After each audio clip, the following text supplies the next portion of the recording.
Czy dobrowolnie wyrażasz zgodę na nagrywanie i publikację tego filmu? Tak. Tak. Nie wiem. Tak. Jak się nazywasz? Anna Serdziwna Zverewa.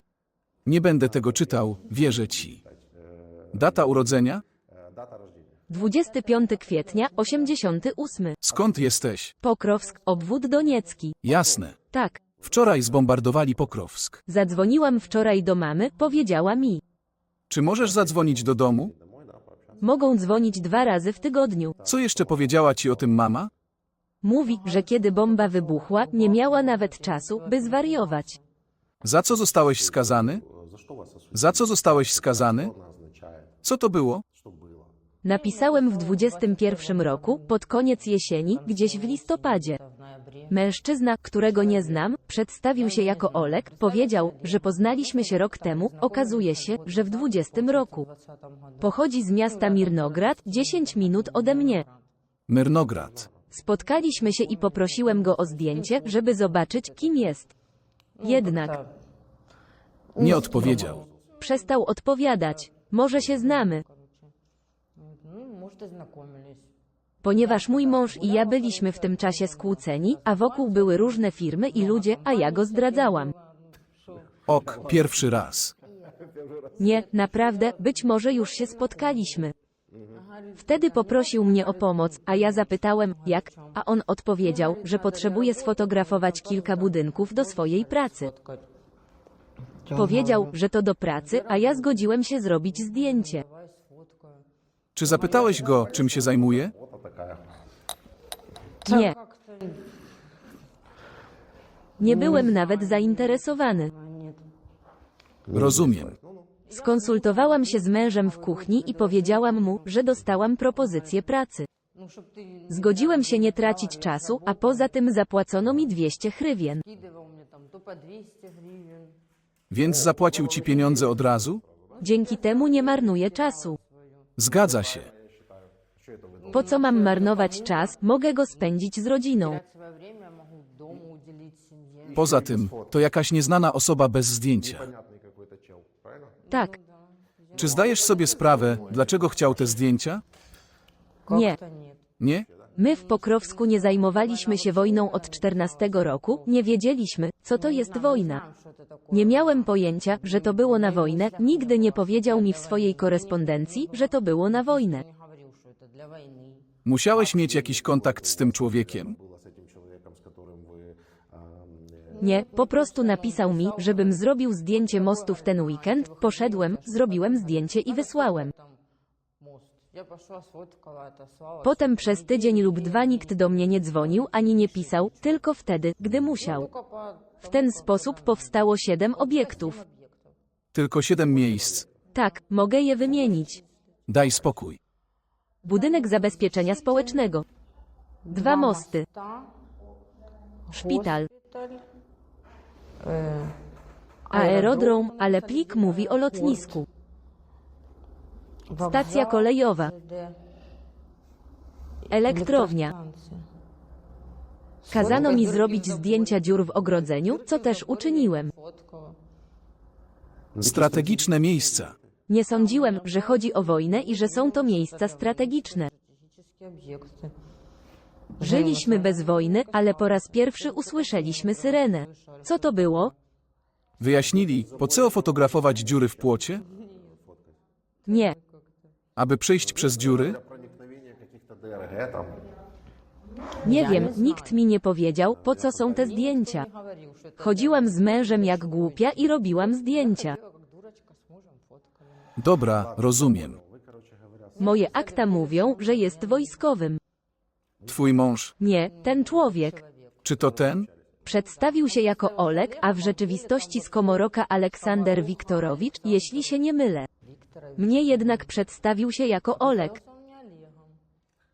Zdajesz sobie sprawę, że nie każdy, kto się za kogoś podaje, nim jest. Zostaliśmy oszukani. Gdybyś wiedział, ile byś zażądał? Nie pytałbym, po prostu trzymałbym się od tego z daleka. Ale chcesz jechać do Rosji na wymianę? Nie chcę trafić do więzienia za nic w moim kraju. Kiedy cię zabiorą, czy pójdziesz do Putina i powiesz, że chcesz, aby zapanował pokój, aby przestali strzelać, rzucając te rakiety na Ukrainę? Zrobisz to? Oczywiście. W porządku, jesteś wartościowy. Jesteś bardzo wartościową postacią. Chcę pokoju. Zverewa Anna Serdziwna, 25 kwietnia 88 roku, artykuł 110, część 2, współudział w zmianie granic Ukrainy. Proszę, odbierz mnie w zamian. Nazwisko, imię, drugie imię, data i miejsce urodzenia? Kleszchenikowa Natalia Iwanowna, 10 września, 68 rok, obwód doniecki, dawny rejon aleksandrowski, obecnie rejon kramatorski, wieś idorowską. Czy dobrowolnie wyrażasz zgodę na nagrywanie i publikację tej rozmowy? Tak. Za co zostałeś skazany, z jakiego artykułu, co to oznacza? I opowiedz całą swoją historię. Mam artykuł 111, 1, część 7. Kiedy SBU przyszedł do mnie i nazwał ten artykuł, nie zrozumiałem go. Kiedy przeczytałem w SIZO, że oddałem nasze pozycje wrogowi, nic nie zrozumiałem. Za to powinienem dostać mniejszy wyrok i mniejszy artykuł. Ile lat? 12. Zbombardowałeś miejsca, które wymieniłeś. To, co nazwałem, nigdy nie zostało zbombardowane. Raz się to zdarzyło, nadal się z tym nie zgadzam. Mój prawnik powiedział mi, że mogę to zaskarżyć, ale nie zakwestionowałem tego i straciłem czas. Rozmawialiśmy o szkole, ale w internecie były informacje, że lepiej mówić mniej niepotrzebnych rzeczy przez telefon, bo są podsłuchiwane. Jak mówi przysłowie, wszystkie kłopoty mają jeden początek, kobieta siedzi znudzona. Zastanawiałem się, czy naprawdę był tam podsłuch i ktoś podsłuchiwał wszystkie moje rozmowy. Z ciekawości zrobiłem jedno zdjęcie i przesłałem je dalej. Dodatkowo zapytałem, czy te piorunochrony lub anteny są tak osobliwe? Było to we wrześniu, a miejsce to zostało zbombardowane 19 stycznia. Mieliśmy tam wojsko przez całe lato. Gdybym chciał je oddać, oddałbym je od razu. Powiedziałbym, że wojsko tam było, ale w czasie bombardowania nikogo tam nie było. Poza tym pocisk nie uderzył w szkołę, ale w boisko sportowe obok niej. Mimo to byłem agresywnie oskarżany, że to moja sprawka. W rzeczywistości rozmawiałem na ten temat we wrześniu. Rozumiem i słucham twojej wersji wydarzeń. Tak, Chodzi mi o wersję oskarżenia. jest wersja oskarżenia, nawet się nie spieram, chociaż myślę, że nie do końca się tu zgadzam. Co myślisz o tym, co się dzieje z twojego punktu widzenia? Myślę, że najwyższy czas, abyśmy zaczęli uzgadniać, co zrobić, aby mniej ludzi umierało. To typowe. Dla obu stron. Tak, oczywiście. Wiesz, że kiedyś istniała tatarsko-mongolska horda? Pamiętam to. Jak się zachowywali? Szczerze mówiąc, nie pamiętam. To historia. Powiedzmy, że nie mogę teraz odpowiednio wyrazić swoich myśli na ten temat i odpowiedzieć. Przeszedłem 9 operacji i o niektórych rzeczach po prostu zapomniałem. Nie jest moim celem sprawdzanie twojej wiedzy historycznej. Jarzmo tatarsko-mongolskie. Tutaj uciekają, plądrują, palą, niszczą i przejmują wszystko na swojej drodze. Nie proszą o nic nikogo. Jeśli jakieś terytorium kłania się im i zgadza się płacić daninę, wydają etykietę dotyczącą płacenia daniny i tylko w ten sposób można dojść z nimi do porozumienia. Po prostu Rosja jest teraz trochę, a raczej całkowicie, jak ta horda, która po prostu zajmuje i najeżdża terytorium innych ludzi. Oto Rosja idzie i idzie i idzie na obcą ziemię tak długo, jak tylko może, dopóki nie zostanie fizycznie odparta. Co można z nimi negocjować? Jak zawrzeć umowę? Nie jestem strategiem wojskowym, ale uważam, że ze względu na życie wojskowych i cywilów, którzy teraz giną, nawet jeśli uważamy, że Rosja się myli, musimy przynajmniej to powstrzymać, a potem zobaczymy. Takie jest moje zdanie, było nawet przed aresztowaniem, dlatego tu jestem. Wcześniej i teraz moje zdanie się nie zmieniło, bo od roku wszystko jest w tym samym miejscu. Czy się mylę?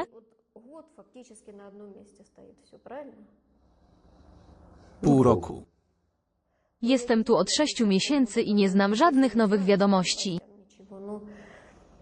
Więc Rosja się nie rusza, a Ukraina nie może go odzyskać, a ludzie nie przestają umierać, po obu stronach. Najbardziej frustrujące jest to, że są to cywile i dzieci. Oczywiście. Nadal uważam, że powinniśmy się zgodzić. Nie twierdzę, że Ukraina powinna się wycofać i skapitulować. Sam zdajesz sobie sprawę, że to się nie skończy, bo to czyjeś interesy. Wojny zawsze są interesem. Dlaczego? Czy uważasz, że Rosja powinna porzucić swoje zamiary okupacyjne? Nawet gdybym to wyraził i powiedział, terytorium Rosji, Putin i dowództwo wojskowe nie posłuchaliby mnie. To samo co Zełenski. Widzisz, są duże. Nie mówię, że Putin cię usłyszy. Jest jasne. Natalia Iwanowna. Oczywiście, jeśli tak, to tak. Rozumiem cię. Chcę zrozumieć twój punkt widzenia. Mój pogląd jest czysto ludzki, że dopóki będzie broń, dopóki ktoś ją będzie produkować i ktoś będzie musiał na niej zarabiać, ta wojna się nie skończy. Jeśli ludzie zrozumieją i przestaną kupować broń i walczyć, coś może się wydarzyć. Rosja nigdy nie przestanie. Może to się kiedyś skończy. Zawsze będzie broń, Zawsze. w dającej się przewidzieć przyszłości. Nie będzie tutaj, będzie gdzie indziej. Zawsze tak jest. Więc nie wiem, co się stanie. Nie chcę, żeby tak było, ale to nie zależy od nas. Fenomen ludzi o twoich poglądach polega na tym, że nawet jeśli nie popierasz Rosji, to i tak nie nazywasz ich okupantami, a mimo to jakoś próbujesz się usprawiedliwiać. Nie szukam wymówek. Bądźmy szczerzy, czy to nie jest wymówka? Oni najechali nasze terytorium. Pociski, bomby, zamachy, czołgi, wszystko razem. I zamiast po prostu powiedzieć, że są okupantami, że muszą zaprzestać wrogich działań, mówisz, wiesz, to nie jest takie jednoznaczne. Ktoś ma tam jakieś interesy. Wiesz, czasami nie mogę powiedzieć wszystkiego, co myślę, ponieważ jako osoba wierząca uważam, że musisz negocjować. I właśnie o tym teraz mówię, nie dlatego, że usprawiedliwiam Rosję, ale dlatego, że jestem osobą wierzącą. Nie toleruję morderstwa po żadnej ze stron. Czy rozumiesz? Czy jesteś prawosławny? Tak, Ortodoksyjny chrześcijanin. tak. Podejrzewam patriarchat moskiewski. Zostałem ochrzczony w patriarchacie moskiewskim, więc jeśli nie mam możliwości udania się do świątyni, która jest moja, nigdzie nie pójdę. Tak się sprawy mają. Teraz chcę ci znaleźć cytat. Widziałem go niedawno i próbuję go teraz zrozumieć. Więc możesz mi po prostu powiedzieć, co o tym myślisz. Na Ukrainie choroba jest tak zaniedbana, że żadna perswazja, negocjacje czy cokolwiek innego nie może tam wyleczyć. Tam możliwa jest tylko operacja. Odpowiedzią na te występy może być więc tylko jedno: Sunshine. Musi zostać wypalone. Jest to prawosławny kanał telewizyjny Spas. Nie jestem w stanie powiedzieć dokładnie, jak nazywa się ten mówca. Zobaczysz. Ojciec Jewgenij Nikiforów jest dyrektorem prawosławnego radia. Nie da się tego wyleczyć, możliwa jest jedynie operacja. Dlatego odpowiedzią na te nazistowskie przemówienia może być jedno: światło słoneczne. To trzeba wypalić. Absolutnie. To jest całkiem chrześcijańskie. Nie możesz już tego włączyć? Pozycjonują się jako poganie. Nigdy tego nie słucham. Muszą ponieść karę jak poganie.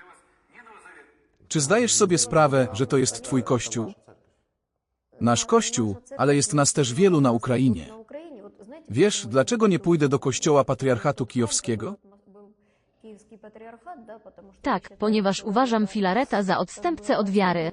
A potem był Tomasz. Taka jest moja opinia. Ale tak samo jest w patriarchacie moskiewskim. Tutaj nie wszystko jest takie gładkie, nie wszystko jest takie dobre.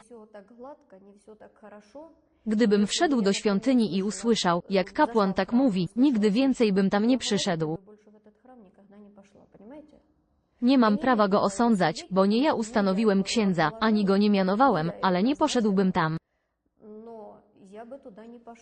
A co jeśli twój oficer wyświęcający, Cyril, jest odpowiedzialny? Cyryl. Zasadniczo mówi to samo, w łagodniejszych słowach, ale to samo. Ponownie, w Rosji są kościoły, które zasadniczo nie są mu posłuszne. Jak to możliwe? Przecież jest patriarchą? Patriarcha, są księża, my też mieliśmy jednego. Na przykład, żebyś zrozumiał, w Ławrze Świętogórskiej był ojciec Serafin, który był dość bystrym i inteligentnym starszym. I nie wszystko, czego nauczał, podobało się tym, którzy byli ważniejsi od niego.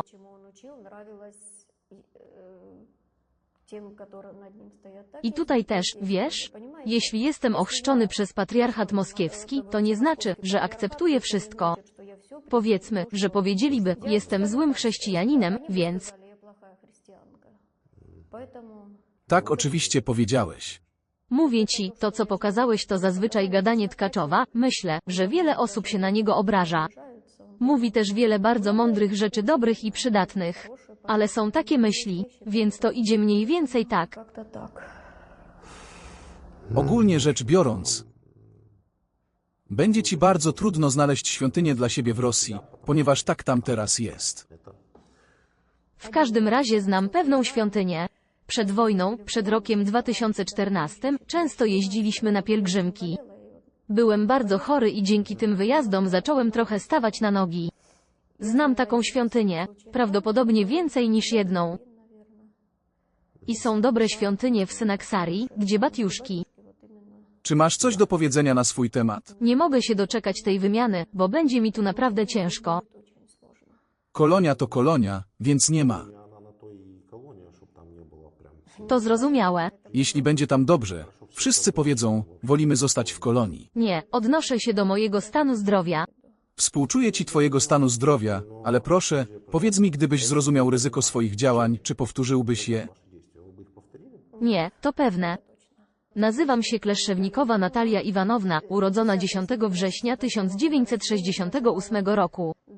Przed uwięzieniem mieszkałam w obwodzie donieckim, w rejonie kramatorskim.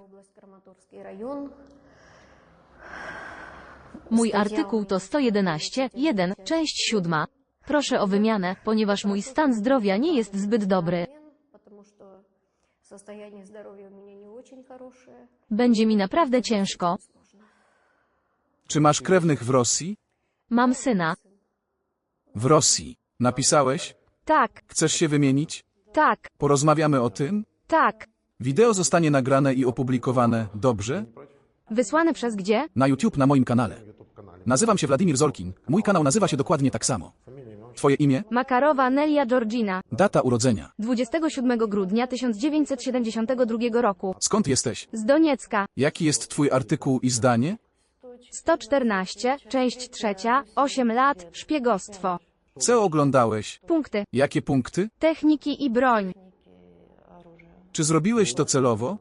Nie. Ile pieniędzy otrzymałeś? 0. Nie masz korzyści materialnych? Nie. Czy przyznałeś się do winy? Tak. Czy została zawarta umowa? Nie. Jeśli przyznasz się do winy, powiedzą, że zrobiłeś to celowo. Nie zgadzasz się z tym? Niech to będzie celowe. Nie, nie rozumiesz. Niech będzie jak jest. Powiedz mi, dlaczego to zrobiłeś? Dlaczego poszedłeś i namierzyłeś te punkty? Nie śledziłem ich, znałem je. Ponieważ wszystko było wokół mnie. Jakie miasto? Przekierowałem z Telegram to, co dzieje się w mieście. Jakie miasto? Kramatorsk. Więc pobierałeś informacje z kanału Telegram i przekazywałeś je dalej? Tak. Dokąd? Do oficera FSB. Czy powiedział, kim jest? Nie. Jak się przedstawił? Powiedział, że jest Rosjaninem. Wojsko? Tak. Celowo przekazaliście rosyjskiemu wojsku lokalizację naszych wojsk. Tak, to prawda. Więc co mi mówisz? Okej, ile masz odcinków? Ile punktów zgłosiłeś? Сколько у вас эпизодов, сколько у вас точек, которые вы вот сказали, сдали? 7. Czym są te kropki? Это за точки. Policzmy je. Magazyny, broń, kwatera główna. I jeszcze 5. Są tam 2 lub 3 magazyny. I lotnisko. Wszyscy wiedzieli o lotnisku. Wszyscy o nim pisali. Dlaczego miałbyś to zrobić? Mogło dojść do strzelaniny. Tak, W twoim zdaniu jest napisane, że coś poleciało gdzieś za tobą. nie, mówi, że nie było żadnych lotów przychodzących, żadnych ofiar. Najwyraźniej nie ma też korzyści materialnych. Tak, Czy zrobiłeś to za darmo? tak. Dlaczego miałbyś to robić? Teraz zdaję sobie sprawę, że to głupie, ale w tamtym czasie. Najlepszym zwolennikiem Rosji, Teraz zdajesz sobie sprawę, że to głupie. Dlaczego? bo nie musiał. Nie potrzebowałeś tego? Tak, Jednocześnie bardzo kochasz Rosję i nie lubisz Ukrainy. nie powiem, że jestem wielkim fanem, ale bardziej jestem za. Zwolennik Rosji. Dlaczego? Mieszkałem w Rosji, miałem rosyjskie obywatelstwo. Kiedy w 2014 roku rozpoczęła się wojna, mieszkałem w Doniecku. Urodziłem się w Doniecku. Dlaczego odszedłeś? Przyjechałem odwiedzić mamę w Kramatorsku. Zachorowała na COVID-19. Zostałem tam, bo wtedy zaczęła się wojna. COVID-19 pojawił się później. Przyjechałem do mamy nie w 2014, ale w 2018 roku. Okej. Dlaczego Rosja bombarduje Ukrainę? Co? Dlaczego Rosja bombarduje Ukrainę? Rosja chce przejąć terytorium. Dlaczego mieliby to robić? Tego nie wiem. Nie mają wystarczającego terytorium. Nie. Jakieś niezaludnione obszary? Tak. Czy jest wiele obszarów niezgazyfikowanych? Tak. Syberia. Rosja ma duże terytorium i coś do zrobienia na nim. Po co im ukraińskie terytorium? Wie o tym tylko prezydent Rosji. Przyjechałeś odwiedzić mamę w Kramatorsku podczas epidemii COVID-19 i zostałeś tam, prawda? Tak. Nie mogłeś odejść. Granice były zamknięte, a powrót przez Rosję był kosztowny. Co robiłeś w Kramatorsku? Pracowałem. Gdzie?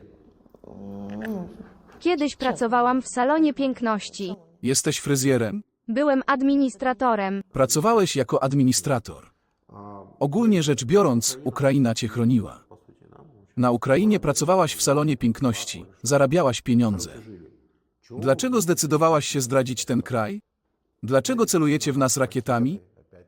Pierwszy powód to głupota. Po drugie, jestem bardziej za Rosją. Rozumiem, ale jeśli popierasz Rosję, powinieneś był pojechać do Rosji. Dlaczego Ukraińcy mają ginąć, bo ty popierasz Rosję? To nie zależy ode mnie. Ale podałeś wrogowi lokalizację ukraińskich żołnierzy. Zrobiłem to przez swoją głupotę. Powtarzasz to jeszcze raz. Zrobiłbyś to jeszcze raz? Nie. Co byś zrobił? Co byś zrobił w takiej sytuacji? Nie zrobiłbym tego ponownie. Chcesz zostać przehandlowany? Makarowa Nelia Georgina, urodzona w 1972 roku. Artykuł 114 część 3, szpiegostwo. Byłam obywatelką Rosji, potem przyjechałam na Ukrainę. Teraz chcę zostać wymieniony i wrócić do Rosji. Zostałem skazany na 8 lat więzienia. Jestem zameldowany w Doniecku. Czy masz krewnych w Rosji? Tak, Kto? mam córkę w Rosji i dom w mieście Armawir, który odziedziczyłem po babci.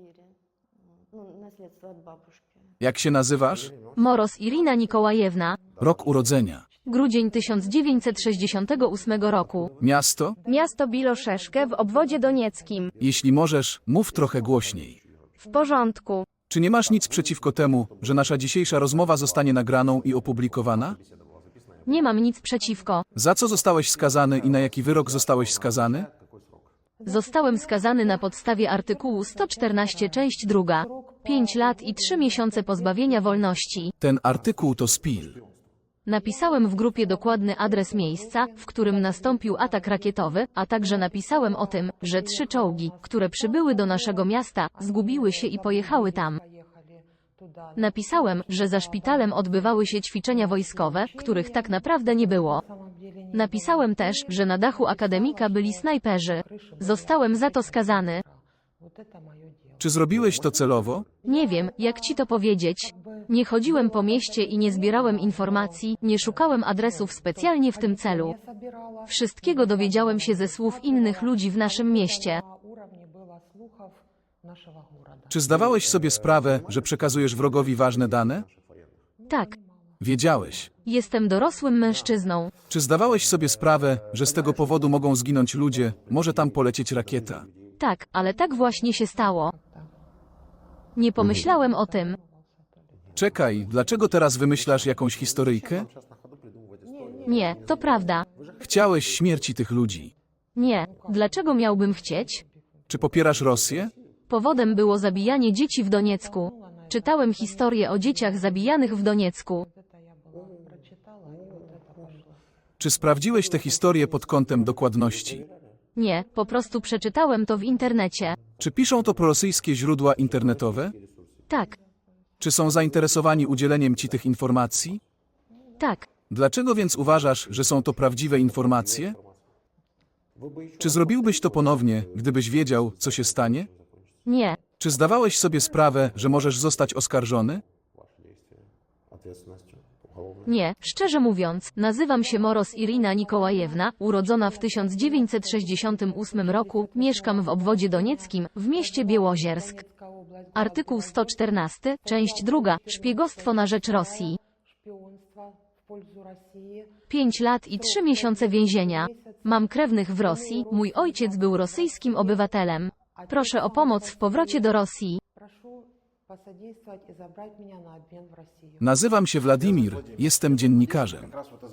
Nagrywamy filmy tych, którzy chcą iść na wymianę jeńców wojennych, aby ci w Rosji mogli to zobaczyć i im pomóc.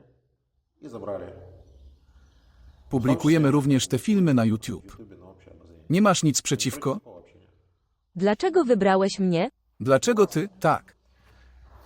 Czy mogę podłączyć mikrofon, żeby było cię słychać?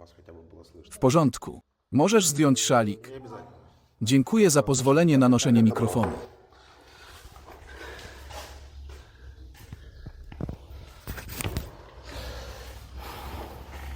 Nie wybrałem konkretnie ciebie, robimy filmy ze wszystkimi chętnymi. Za co zostałeś skazany? Po pierwsze, jak się nazywasz? Marina Nikolajewna Erokajna. Rok urodzenia? Rok 1979. Miasto? Dobropilia, obwód doniecki. Czy Dobropolie jest zajęte? Nie, Czy był zajęty? nie. Czy możesz nam powiedzieć, dlaczego zostałeś zatrzymany? Założyciel i organizator grupy terrorystycznej. Nie pomyślałem i przez swoją głupotę powiedziałem im, gdzie są. Co to jest? Lokalizacja blokad drogowych. Jak to powiedziałeś? Przez telefon. Czy powiedziałeś to ludziom z tak zwanego DNR? Tak. Dla kogo? Powiedziałem Ludmile. Komu powiedziała? Jak się okazało, Ludmiła jest służącą w DNR. Dowiedziałem się o tym później. Jest żołnierzem DNR. Więc to nie był wypadek. Popierasz Rosję? Пророссийских взглядов. Tak, Dlaczego? ponieważ widziałem wiele złych rzeczy zrobionych przez niektórych ludzi, którzy wspierają Ukrainę. Z tego powodu popieram Rosję. Na przykład myśliwce obrony terytorialnej sprzedawały pomoc humanitarną. Naprawdę? Tak, Naprawdę? tak, Więc przywieźli pomoc humanitarną i sprzedali ją miejscowej ludności. tak, tak. To nie jest dobre. To nie jest dobre. Pewna kobieta została kiedyś zamordowana. Jaka kobieta? Stało się to w Dobropilia. Potrącili ją samochodem i powiedzieli, że jeśli się sprzeciwimy, zrobią nam to samo. Czy wiesz, że Rosjanie robią to samo? To dzieje się wszędzie. To wojna. Dlaczego więc Rosjanie są dobrzy? Nie wiem, nie rozmawiałem z nimi. Mówię tylko o tym, co widziałem. Czy chcesz zostać przehandlowany? Tak, nazywam się Erokajna Marina Nikolaewna, urodzona w 1979 roku, miasto Dobropilia, obwód doniecki. Zostałem skazany z artykułu 258, część 1, założyciel i organizator grupy terrorystycznej. Chcę wyjechać do Rosji. Czy chcesz zostać zabrany? Proszę o zabranie mnie stąd. Czy jesteś jednym z nich? Myślę, że tak. Jak oni to robią? Nie zdradzają. Co jeśli cię zdradzą? Nie. Na co zostałeś skazany? 8 lat. 8 lat. Ile to już minęło? Więcej niż 1 rok. Czy zgadzasz się na publikację nagrania wideo z tej rozmowy? Не против? Myślę, że moje filmy zostały opublikowane bez pozwolenia. Podaj swoje imię i nazwisko, datę urodzenia i miejsce pochodzenia. Рождения откуда вы? Jestem Oksana Ewdziniewna Burtsewa, 1985 rok. Jesteś z Doniecka. Tak, jestem zameldowany w Doniecku, ale od 2008 roku mieszkam w Nowogródku. Co to za artykuł? Статья срок. 114, 2, część druga. 5 lat i 3 miesiące. Co to za artykuł? W moim wyroku jest napisane, że zostałem skazany za rozpowszechnianie informacji, które nie były w domenie publicznej, o lokalizacji i ruchu sił zbrojnych Ukrainy.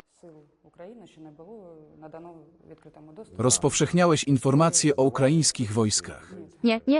Nie zrobiłeś tego? Rozumiem, że rozpowszechnianie danych oznacza przekazywanie ich konkretnie rosyjskim żołnierzom. I co dokładnie zrobiłeś? Opublikowałeś dane? Nie, po prostu ja i mój przyjaciel z Doniecka dużo rozmawialiśmy o wojnie. Zrobiła to?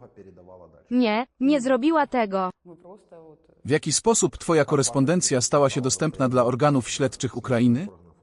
Do kopalni przyszli ludzie. Najprawdopodobniej byli to funkcjonariusze SBU. Masowo sprawdzali telefony wszystkich pracowników kopalni. A w korespondencji z twoim przyjacielem znaleźli wszystkie informacje o miejscu pobytu ukraińskich żołnierzy? Nie było tam wszystkiego, ale dużo. Ona mówiła o Doniecku, a ja o Nowogródku.